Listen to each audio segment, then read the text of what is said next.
September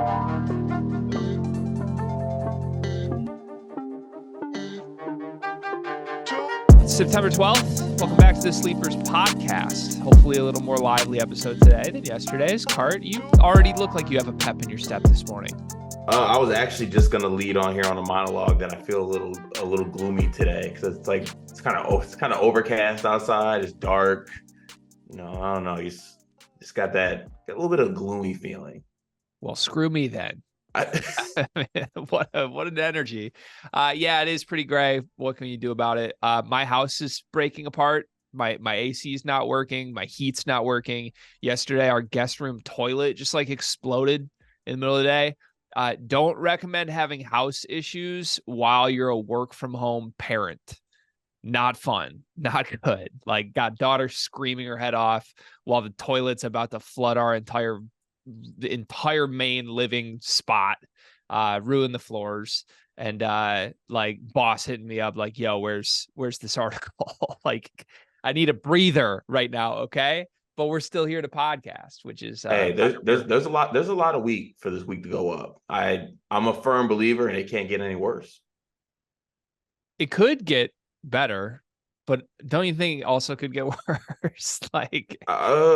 Also, as I said, that given our track record, we have been kind of the face of sometimes it getting worse when we think it can't. But I believe that it's going to get better. Okay, I appreciate that. If this weekend taught us anything, though, it's that it could get worse, I feel like.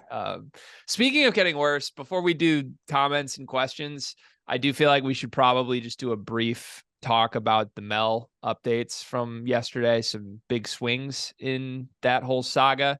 If you want to hear our full Mel Tucker situation discussion, we did over an hour of yesterday's episode on it, and I honestly went back and listened to it. I think we did a decent job talking about every element of that. So go back to that. That's on the channel if you want to watch it. But since we had that discussion, Mel has released a statement through his lawyers that is a little crazy to me. I mean, he's flat out denying this. This is going to get messy. He is saying that she has basically personally picked him out. It was a consensual relationship, and she's trying to ruin his life and succeeding in doing so. There was one line in the statement that basically said, I can only believe that Michigan State wants me gone due to my race or my gender or some Nassar taint. Again, audacity, in my opinion, to imply that Michigan State University may be firing him because of Larry Nassar or because of his gender and not his own actions here. What did you make of that statement? And then Brenda came out quickly and immediately shut it down and said this is just more of the victim blaming. So where do you stand? Did anything swing for you yesterday? Nothing really swang for me yesterday, to be honest. The only thing I'll say is that I don't know. I just came away with this. It's going to get super messy. This is going to get really, really messy. And this is only the beginning. The events that are going to unfold after this, everything is going to be messy along the way, going from hearing to what happens after. What I assume that Mel is going to be fired. What happens after that? This also seems like the first step Mel's taking to making sure that he's covering his bases, as far as he's going to want the rest of the money on his contract. And this statement is directly correlated to that, because the whole firing with cause thing, he's not going for that. He thinks this is a consensual relationship, that he didn't do anything wrong. The trial's coming October 5th or 6th, I believe it is, the hearings that are going to take place.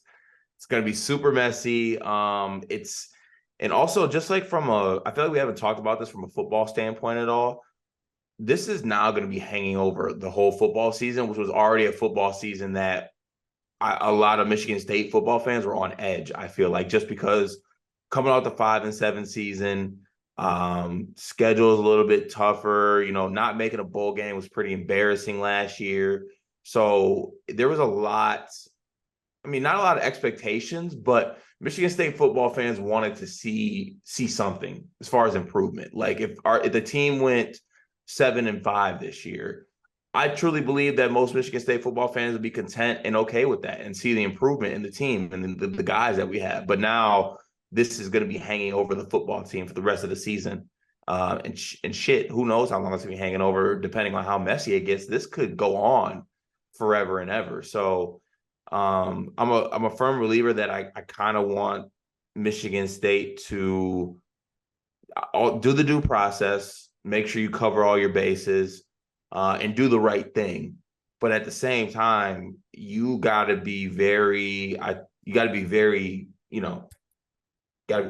just did the keep chopping. I thought that was a bit. That wasn't a bit. That was an unintentional. Oh my God, you have been blinded by this man. You're a victim here.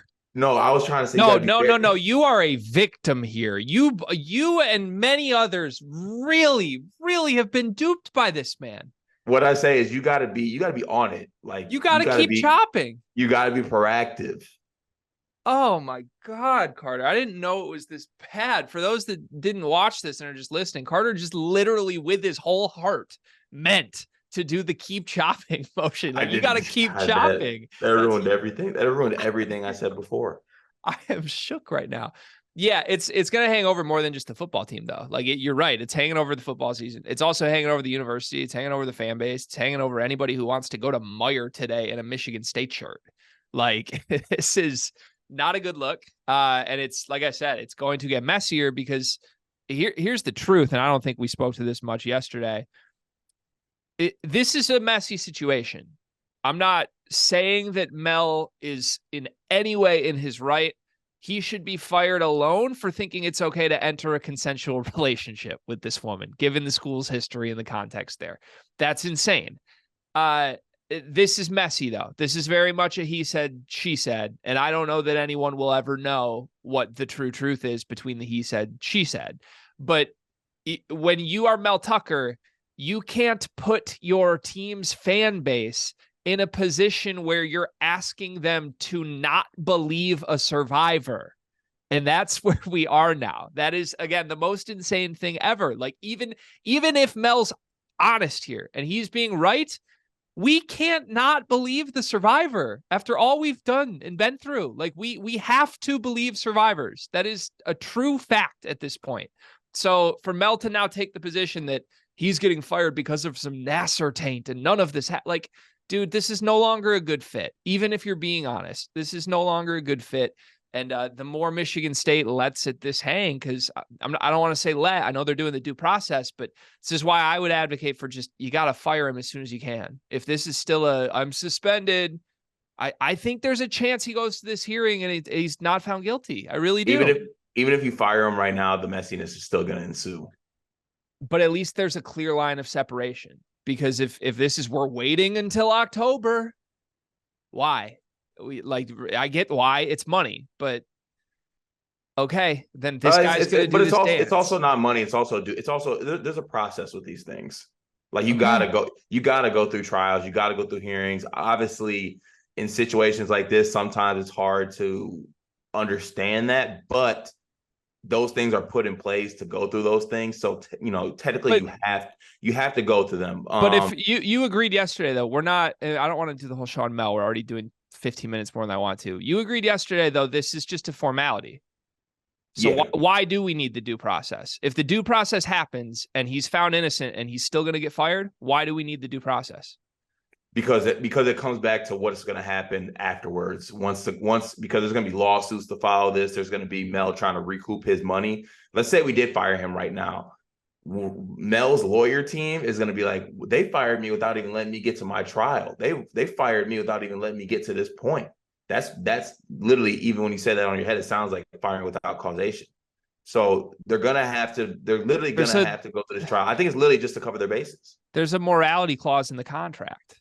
But there's a morality clause, but that's like we said on yesterday's episode, that's such a gray area. I say this as an alum, I would hope Michigan State University chooses to be the determining factor in the gray area and not. I get it. I praised them yesterday. I said I don't think they're doing anything wrong. Now that Mel Tucker is releasing statements saying that the university's firing him because of his gender, I do think they're doing something wrong. You got to cut this man immediately. We're not going to let this man dance around. He's on some bullshit. He's delusional. Even if he's honest here, which he might be, I'm not even saying it's 100% fact. Even if he's being honest, he's delusional. And he has now drawn a line between him and the university. And like, he's accusing the university of some bullshit, which is crazy to me. So I don't know. It's obviously a mess. You got to create separation sooner rather than later. And there isn't going to be. They're going to wait till the hearing. So you better pray that hearing goes the way you want it to, which, given how messy this is, I don't know that it will. We'll see what happens. Okay. Great start to the episode. We have 3 actual fun topics to get to today. Let's jump into comments though first. What's your Carter Elliott comment of the day? Okay, I got it right here. This comes it seems the comments I always pick always come from, some very interesting YouTube comment names. This one comes from Shank in the Face. I'm sorry, I got to interrupt you. I'm sorry. An agreement has been reached. Spectrum has brought ESPN back. Come on. That's huge. That's absolutely massive for you. Hey, what'd you say 10 minutes ago? Things are going to get better. Yes. Things are going to turn up. We're here. We're off to an elite start. We are here. Continue, my friend. That is massive. Okay. We have Shank in the Face. Every year, at least one NFL Week 1 game is a complete deception for the rest of the season. 2022, the Bears over the 49ers. 2020 was the Jaguars beating the Colts when losing the rest of the games that season. Which game this year was the anomaly? So I guess it's only been Week 1. Is there a game that you think has been an anomaly out of the first week of the NFL season? Yeah, I'm looking through right now. There's a couple off the top of my head where I feel like teams. I think 2 good teams lost games they shouldn't have, and that would be the Bengals and the Bills. They were both on the road, so I get it. You lose on the road sometimes. I think between those 2, I would just say I think the Bengals are actually taking a rather large step back this year. That's my belief. I don't think they're a Super Bowl contender. I think the Bills are, and the Jets looked pretty good last night to me, even without Aaron Rodgers. That injury was crazy. But I think the Bills will very much still be a factor in all of this, and you can call a road loss in overtime to Zach Wilson a surprise, I think, and I don't think that will happen much the rest of the season. Yeah, that's interesting. I'm quick follow-up to that. How do you look at Josh Allen as an NFL quarterback? I think he gets a lot of credit for things he doesn't necessarily deserve credit for. Okay. But he's good. That's kind of how I feel, but he is good. Yeah, he's good. The truth about NFL quarterbacks right now is that there's Mahomes, and then there's a bunch of guys people want to put in the tier with Mahomes, and none of them belong in the tier with Mahomes. I think Burrow belongs. I mean, I guess he was Super Bowl champ, so or Super Bowl runner-up, not champ. Sorry, he beat Mahomes. He did beat Mahomes. I don't. I think Mahomes is just one of one. I think everybody else is good, but to me, the Burrow, Allen, you probably throw Hurts in there based on who he is right now as 2, 3, 4. And then outside of that, it's a bunch of guys people like Herbert. You've heard me talk about Herbert before. He gets a bunch of credit for shit he doesn't deserve, in my opinion. Tua's in there. Tua outplayed Herbert this weekend. So I don't know. There's a bunch of good quarterbacks is my point, but none of them are Mahomes. Stop trying to make them Mahomes. I think my Week 1 anomaly, 2 things. I want to give respect to the Rams. I think I forgot that Matthew Stafford is Matthew Stafford. He was hurt, and he went out and won a game in Lumen Field against the Seahawks, throwing to DoorDash drivers. So that was impressive in its own right. So I'm not going to call that an anomaly. I am going to call the Vikings losing at home to the Bucks. Baker Mayfield. Yeah, I'm going to call that an anomaly. I mean, Kirk Cousins couldn't hold on to snaps. He fumbled inside the red zone 2 times. He threw 2 red zone picks. I just don't know how they lost that football game.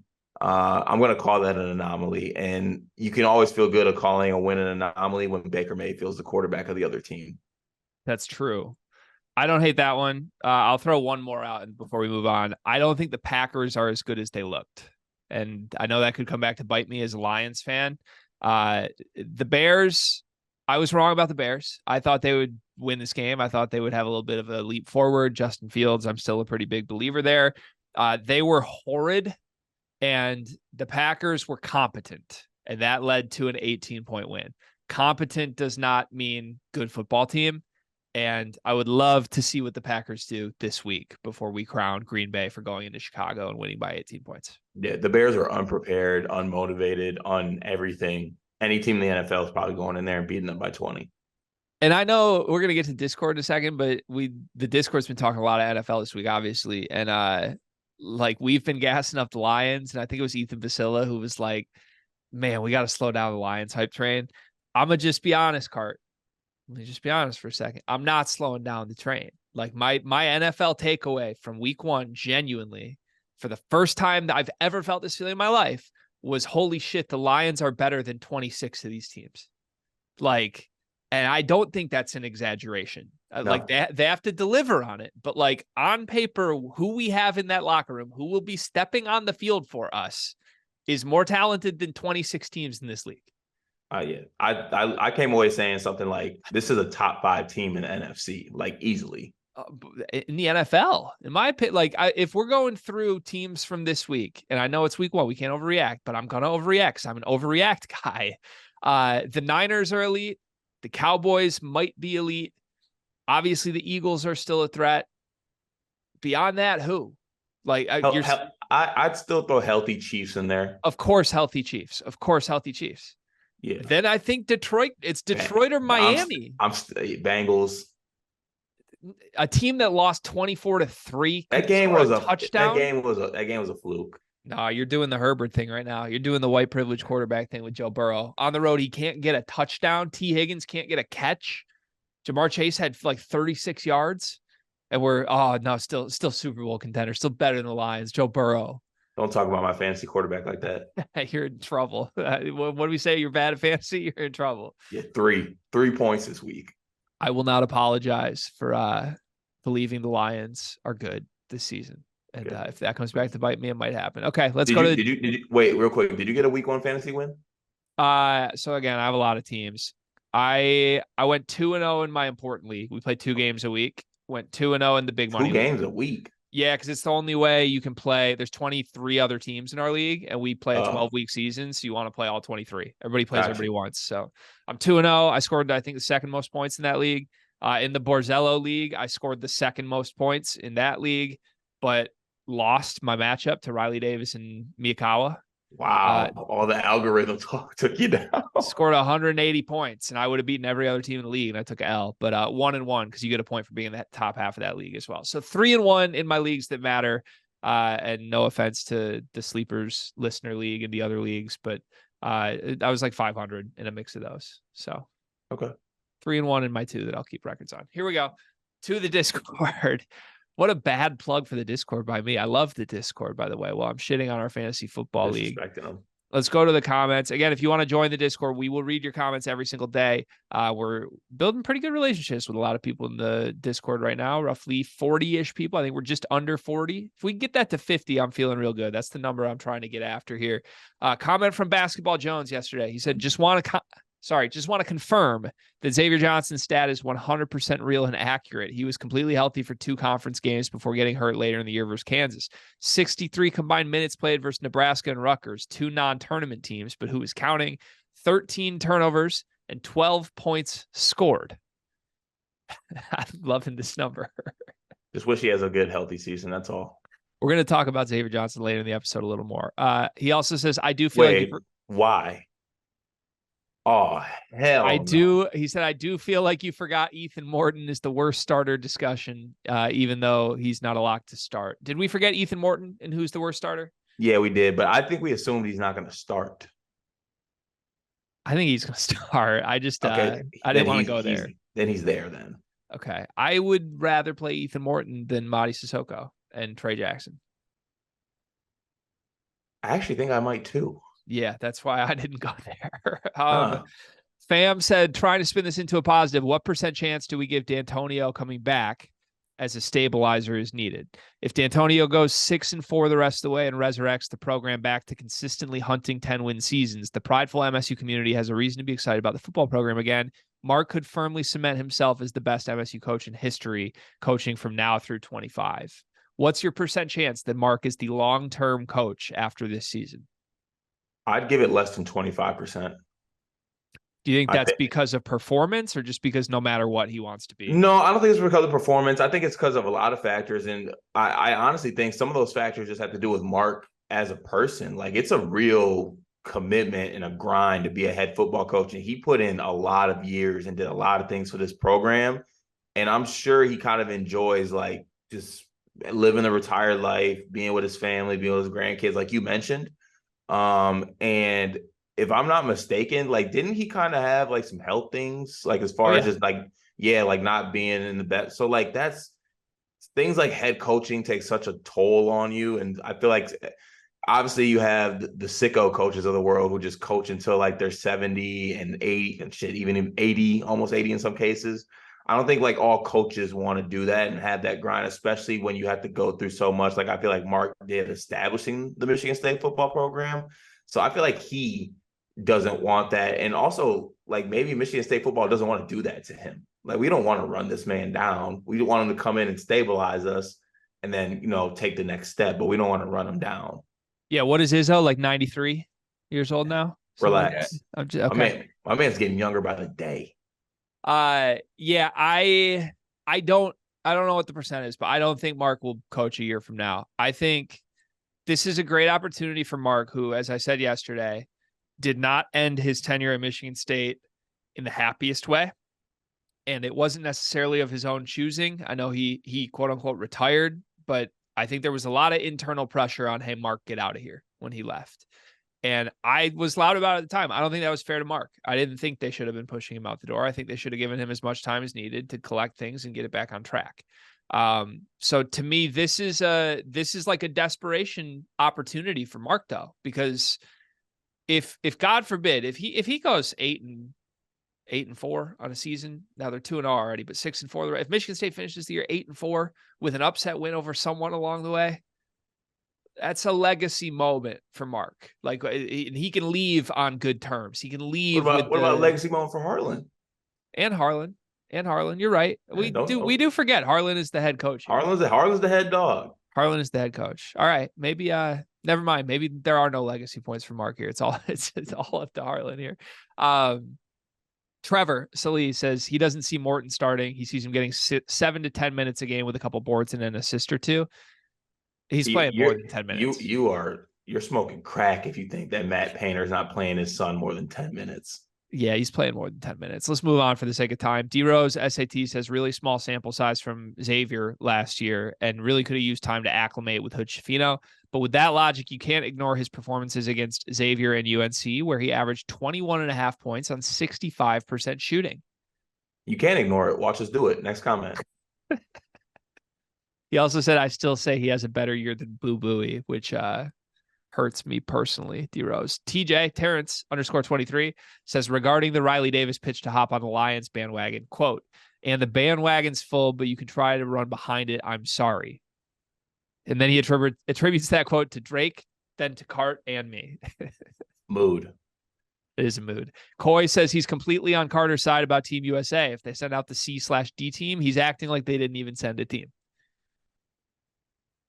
Yeah. So I mean, Coy knows ball. We sent Austin Reeves. We sent Bobby Portis Jr., man. So I was trying to come up with, now that we know LeBron is like trying to spearhead this, I was trying to come up with the best possible LeBron James and friends Olympic roster. Can I fire my roster at you real quick? Please. Tell me what you think of this. LBJ, Anthony Davis, Austin Reeves. Lakers trio to start. No. Hear me out on the rest of it. Reeves is the only iffy one. LBJ, AD, Reeves. Steph Curry, Draymond Green. Gets his boy Draymond there. KD, Devin Booker. Jimmy Butler, Bam Adebayo, Damian Lillard. We got 2 spots left. Jason Tatum, De'Aaron Fox. Mm-hmm. How do we feel about that? You think he bring Reeves over Kyrie? I think LBJ is going to get some hot water if he tries to bring Kyrie. He's going to try and bring him, but I think like the powers that be with USA basketball will prevent that from happening. Yeah. Also, the word on the street is that USA is heavily recruiting Embiid to play for USA. I heard that. I avoided that on my list, but that would be crazy. Yeah, we're coming. We're coming next summer. Enjoy this, Germany. Enjoy this run, Serbia. Latvia, sick run. All right, thanks as always to the Discord. If you want Carter Elliott's commentary 24 hours a day, 7 days a week, you can get it in the Discord. Go to the description on every video we put out, every podcast episode. There's a link to join. Join on a desktop. It's $9.99 a month. And again, we don't want to say it because gambling regulation, but should we just say it? Like, what are we, 16-6 on the season on bets? And people are worried about $9.99 a month. 16-6 on bets. I didn't say it, Dave. I'm just throwing out the numbers. Again, not a math podcast, but just the numbers. Okay, 3 topics today. I want to start with some Big Ten basketball. Start with our roots. UMHoops.com and Inside the Hall, 2 of the best team-specific sites in this conference. Inside the Hall does Indiana, UMHoops does Michigan, have collaborated for years on a list of the top 25 players in the Big Ten. They released this in the off season, every single season, like basically around this time leading up to the season. So we got the first 2 lists, and I want to read 16 through 25 to you live on this show for the first time. You do not know these lists, and I want you to give me your honest reactions. Do you want the others considered, because they also listed like guys who aren't going to make the list who are also considered, or do you want me to just do 25 through 16 right now? Can I get the considered? Sure. Here's the others considered. Julian Reese from Maryland, Patrick McCaffrey from Iowa, Malik Hall from Michigan State, Deshaun Harris-Smith from Maryland, Dante Scott from Maryland, Kel'el Ware from Indiana, Chucky Hepburn from Wisconsin, and Scotty Middleton from Ohio State. Okay. Any immediate pulls from that you're like, how are they not on the list? I think Patrick McCaffrey is a top 25 player in the Big Ten. I was a little surprised DHS didn't get a nod. I think that's way too low. He's going to end up there. I assume that was because he's a freshman. That's the only. Otherwise, he should be there. No, he's a freshman on the list. Oh, okay. I'm also shocked Kel'el Ware didn't make this. I know he didn't have a great year, but he's the only like first round pick lock in this conference. Well, inside the Hall probably put him in like 4, and then the UMHoops people put him way outside. So when they aggregated it, he was like at 27. Dylan does a pretty good job. Not gonna lie, not even pretty. Dylan does a very good job. He's very good at everything he organized with that. Oh yeah, I'm a fast subscriber. No, you're not. He's an objective person. I'm in there. No, you're not. I'm in there. No, you are not. How do you know I'm not? I know you're not. Okay. You would have known that when I said top 25 to 16, you would have known this. All right. Keep your enemies close. Here's the list. 25, Malik Reneau. 24, Doug McDaniel. 23, Tony Perkins. 22, Mackenzie Mbako. 21, Fletcher Lawyer. 20, Jamison Battle. 19, Bruce Thornton. 18, Jaden Akins. 17, Connor Essegian. 16, Xavier Johnson. Your thoughts, Carter Elliott, on 16 through 25 of the Big Ten's top 25 players? Okay, Xavier Johnson, way too high on this list. That's starters. Jaden Akins is better than Connor Essegian. I'd rather have Deshaun Harris-Smith than Tony Perkins. I know that. I know you probably battle back against that because you're a big Tony Perkins believer, but Deshaun Harris-Smith, I think, should be above Perkins. As much as we like to talk about Kel'el Ware, like, I feel like you might have to put Kel'el Ware above Mbako if you're putting it on this list. I would put, wait, so does that mean Mbako is better than Reneau on this list? Yeah. Yeah, no. That doesn't fly with me either. Yeah, so they stacked the order. Mbako the best, Reneau second best, Kel'el Ware third best. And that this is Inside the Hall contributed to this list. So I'd assume they got finals. What was the overall consensus of this list once it was posted? Is it everyone's cooking it? Is it everyone's like okay? Like so 16 through 20 just dropped this morning. 21 through 25 dropped yesterday, and nobody really had much of a problem with it. I did comment because I'm active in the UMHoops community, and my comment was basically, I can't believe Fletcher Lawyer's 21. I think I may be way too low on the just a shooter archetype, but for the record, Fletcher Lawyer last season shot 37% from the floor, 33% from three. He was unplayable for the final month and a half of the year. Couldn't make a shot. The only redeemable thing he adds to the court right now is shooting, and he's not a great shooter. So, like, I'm buying Fletcher long term. I've said this, but if we're talking like, oh, it could be a Fletcher Lawyer breakout year, how? Zach Edey's there. He's going to do all the scoring. Braden Smith's there. He's going to do all the facilitating. There's nothing. He's Kyle Guy. There's nothing new that Fletcher Lawyer is going to do this season. Give it 4 years, okay? Maybe in 3 and 4 he'll do this, but he could be Kyle Guy for the record. I think they went too high on the just a shooter archetype. Like Esigian at 17 is too high. Lawyer at 21 is too high. Peyton Sanford hasn't been named on this list yet, which means he's going to be in the top 15, which is too high. You think he's for sure going to be in the top 15? Yeah, they would have put him in the others mentioned. If not, he might crack the top 10, which is that's crazy to me. Again, I'm high on Perkins because I think he is good. Like, and Iowa first options are going to be good. So maybe that's what they're going after with Sanford. But like, Perkins does more. He's going to have the ball in his hands more. I don't even know what an offense centered around Sanford would look like. He's just a shooter. Like, are they running Rip Hamilton stuff for him 40 times a game? Like, I don't think that works. He's a complimentary guy. So, but Xavier Johnson, man, I'm sorry, Xavier. I know you're going to hear this. Xavier, 16 for a guy who didn't crack 10 points a game in his good season at Indiana. And then last season had more turnovers than points in conference play. Shout out Basketball Jones. Like, it feels wrong, right? Like if we're going to bash Tony Perkins and everybody's like, how are you high on Tony Perkins? Like, wouldn't it be a fantastic year for Xavier Johnson to average Tony Perkins numbers? Like, if Xavier Johnson finishes this year 12, 4, and 3, aren't we ecstatic with that? But he has to leap to do that. Why is he 10 spots higher on this list? Because he's 23. He's going to be 24 the next time he steps on the court in an Indiana uniform, but he's off a serious injury. Like, yeah, I mean, I'm with you. I'm hand in hand, sleeper and sleeper in this comment. I don't think Xavier Johnson should be I don't think he should be in the top 25, to be honest with you. I think he can earn himself a spot in the players to be mentioned, but I just don't see him as a top 25 player in the Big Ten. Last thing I want to comment on this. You think Doug deserves to be in the top 25? I think I had him right around where he was when I did my list, and you could cycle him in or out. I wouldn't be upset. Okay. I think I'll say this. I think they're going to be too high on Kamwa from what I've heard.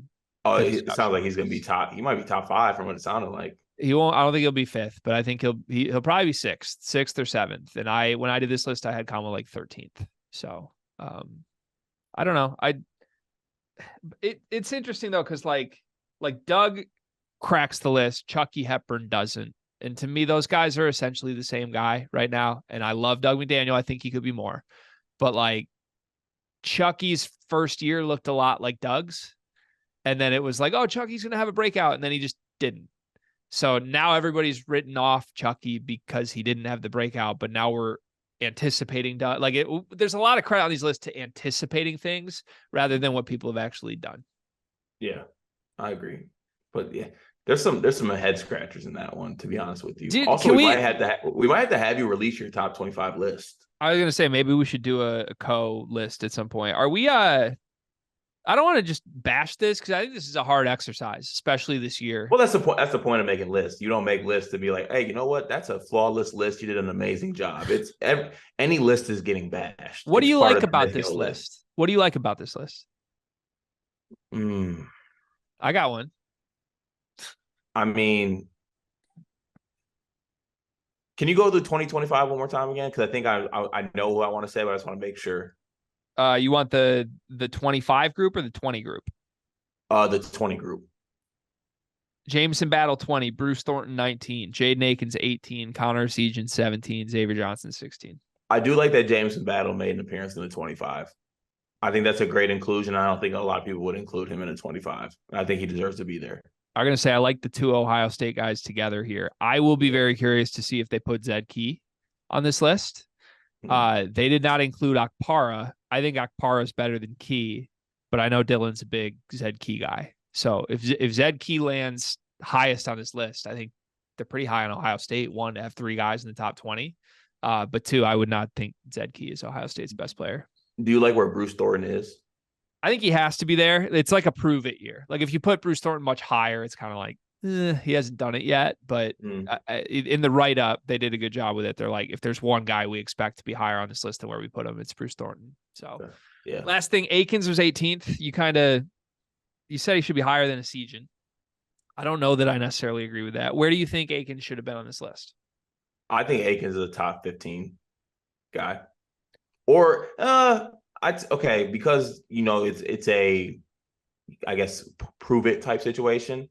I think he should be somewhere maybe like where Xavier Johnson is. 15, between 15 and 17. So that's one spot higher. That makes all the difference. Especially makes a difference when you're behind Connor Essegian. Jaden Akins, like Xavier Johnson, has never scored 10 points a game in Big Ten. Is there anything Connor Essegian does better than Jaden Akins? Yeah, I think. What? Huh? No, actually, no. There's nothing. I think I was going to say shooting, but he's not a better shooter than Jaden Akins, is he? No. Free throw shooting? No. Maybe. Actually, I think Essegian's like 90%. He's a lot. He's 90% of free throw. Jaden Akins, shocking, only 66% from the line. Yeah, that was very shocking. Connor might have more shit to him than Jaden, right? I think he has shit to him because he's white. Can you, by default, can you have shit to you if you keep agreeing to come back and be the third option out of position? I feel like by default, that means you don't have shit to you. Makes you a team guy, but like shit to you is like, give me the ball, get out of the way. Well, it's a little easier to have that when you look to your left and you see Stephen Crowley, you look to your right and you see a Wiz Khalifa patch. You're a big Tyler Wall guy. Don't forget Tyler Wall. All right, let's move on. I think they're releasing a new 5 every single day this week, so this probably won't be the last time we talk about it. But I know we bashed that.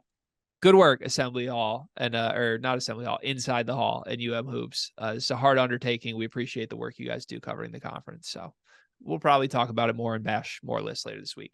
Next, I want to talk about another list, Cart, top 10 college basketball programs. This came from Jamie Shaw at On3, and he went out and made a list of the top 10 college basketball programs since 2000. I want to read this list to you, and then I want you to tell me who's too high and who's too low. Do you want it from the top or from the bottom? Whoa. Do you want this list read from the top or the bottom? I would like the list read from the bottom. You would. Okay, here we go. Oh, right. UCLA, number 10. Florida, number 9. Villanova, number 8. UNC, North Carolina, number 7. Kentucky, 6. UConn 5, Michigan State 4, Gonzaga 3, Duke 2, Kansas 1. Top 10 college basketball programs since 2000, according to Jamie Shaw from On3. Your thoughts? I think there is obviously one team that should not be in that list, like very obviously. Is it my boy, the Golden Boy? Yeah. Why is Florida in there? I mean, they have the back-to-back, right? That's got to be it. Is that it? Is that what's carrying all the weight for that? I think if there was one thing that deserved to carry some weight, it's back-to-back titles, right? Okay. I mean, I guess. But Florida's been good outside of that too. Like they had a lot of runs prior to the. Haven't they missed the tournament a couple times in that span? It's the last 3-4 years. Maybe it's I guess it's a little recency bias. I feel like there should be another team that can be put in there. I'm trying to think who I actually would put in there over them. UCLA was in there, right?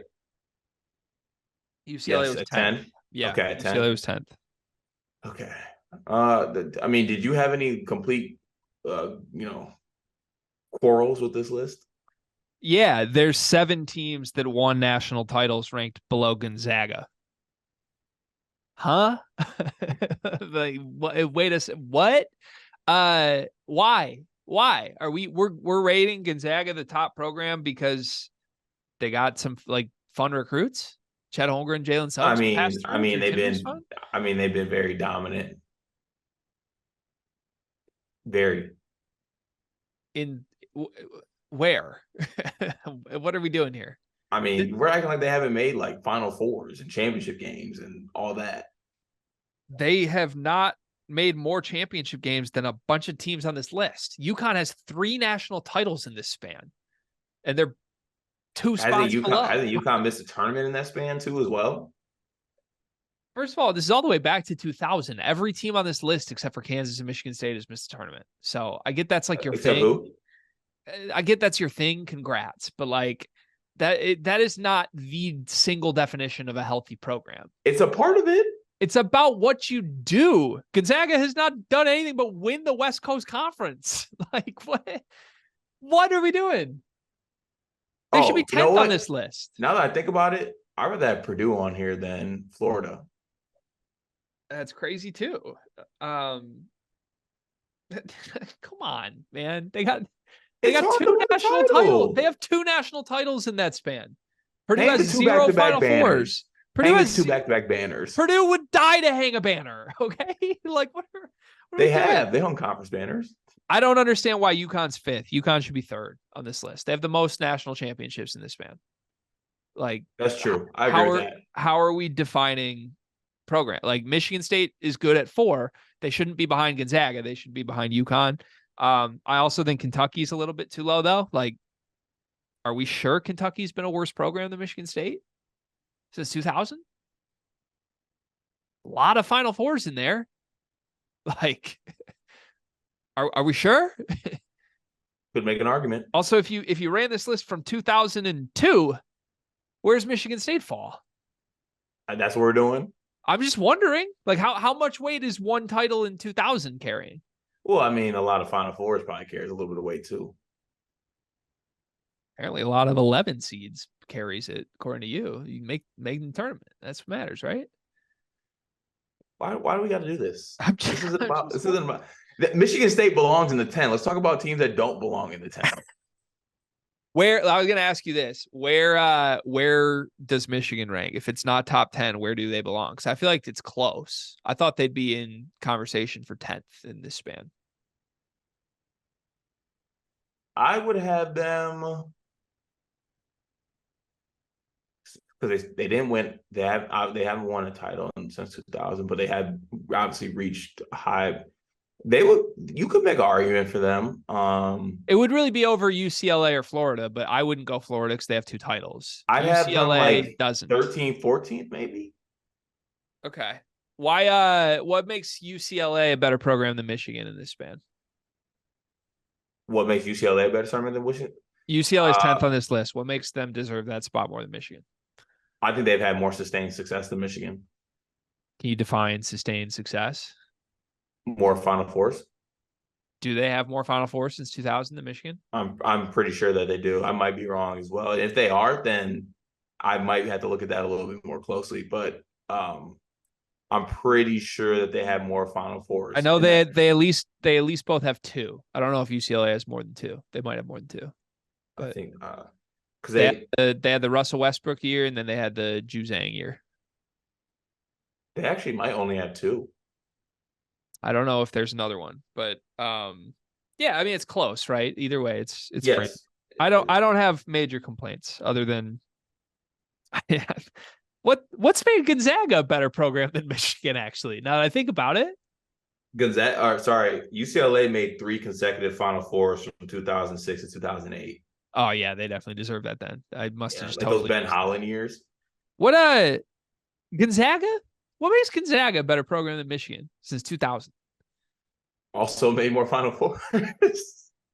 How many Final Fours does Gonzaga have? I think they got at least 5.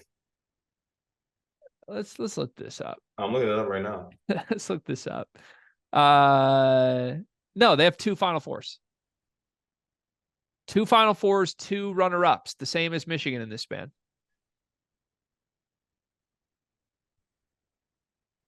I will say, Gonzaga's made a bunch of Sweet 16s though. Now I'm on their Wikipedia page. That's number 3 though. A team with 2 Final Fours and 2 runners-up. I mean, do we take into account all they've done as far as the domination in their conference as well? No. I know it's the West Coast Conference. I know. No. Bro, they're going like 30 and 3 every single year. And now we care about that? We've never cared about that until this moment. Now we care about that? I do. That's insane. All right. Stop trying to get your team in there. Just stay on the outside and be better, and then you can get in there. You know who's going to hate this episode? That one commenter who said we think we know better than everybody. This is like an episode specifically crafted to piss that person off. I swear it wasn't intentional. It's not our fault if we do. I swear it wasn't intentional. Overall, I love the list. Kansas at number 1, great pick. Duke at number 2, great pick. Gonzaga at number 3, horrible pick. Michigan State at number 4, good pick. UConn at 5, bad pick. Kentucky at 6, fine pick. North Carolina 7, great pick. Villanova, great pick. Florida, great pick. UCLA, great pick. Good job, Jamie Shaw. You know ball. Take Florida out of there. You know ball. Third topic today, I want to talk some quick football. The Big Ten West is the worst division in college football, in my opinion, in the major conferences. And I want to just get your thoughts on this. The Big Ten's going to be blown up soon, which is lovely. It's much needed. But in the meantime, this is the final year we get of the mess that is the Big Ten West. We got Matt Rule coming in, promising big things, and now he's 0-2. We got Purdue with a first-year head coach that they stole from Illinois, losing in week 1, a game that, quite frankly, I don't think they should have lost, and then bouncing back and going into Blacksburg and beating Virginia Tech. Northwestern was horrendous against Rutgers. They stomped UTEP. They were an underdog at home against UTEP. They stomped them. Iowa won the rivalry game with Cade McNamara on the road against Iowa State, who had a bunch of gambling issues. Minnesota is taking care of business, but again, it's PJ Fleck in Minnesota. I don't know how seriously we're allowed to take them. And then Wisconsin with Luke Fickell looked good week 1, looked bad on the road against Washington State. They trailed the whole game and lost. So is anybody good in this division? Can anybody make this interesting against any of the big boys in the Big Ten East? No, not even going to fake like they can. They just can't. They really just can't. And it's not their fault. They just aren't that good. And I don't understand. And this is the one thing. I guess you can call this backseat driving. I don't know what the term technically is for it, or Monday morning quarterback, outside looking in guy, whatever catchphrase you want to use. Is it that hard to just switch some teams between divisions? What changes if you do that? Just scheduling? Why is the Big Ten just allowing this to go on? Because they know it's going to change when the conference adds some people next. Is there going to be shuffling of teams when we add these teams next year? I think they have to. I think or they know. Is it technically geographical? It was technically geographical, but I think they know they have to change it, and they will. Also, I swear this wasn't intentional. I was just going off what Google said. The one team I forgot was Illinois.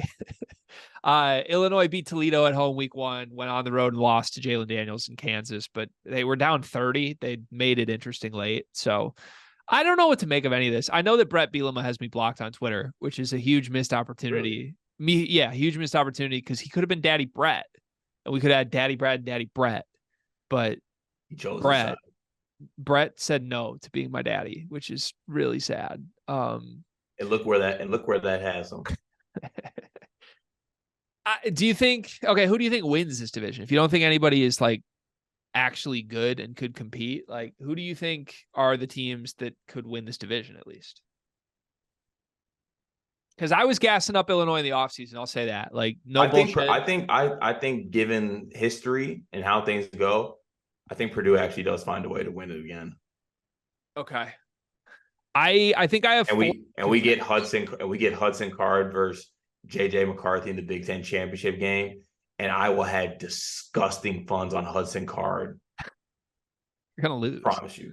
I have 4 contenders. This might have to be a running trope where we delete one contender every couple weeks from this, but currently I have 4 Big Ten West contenders.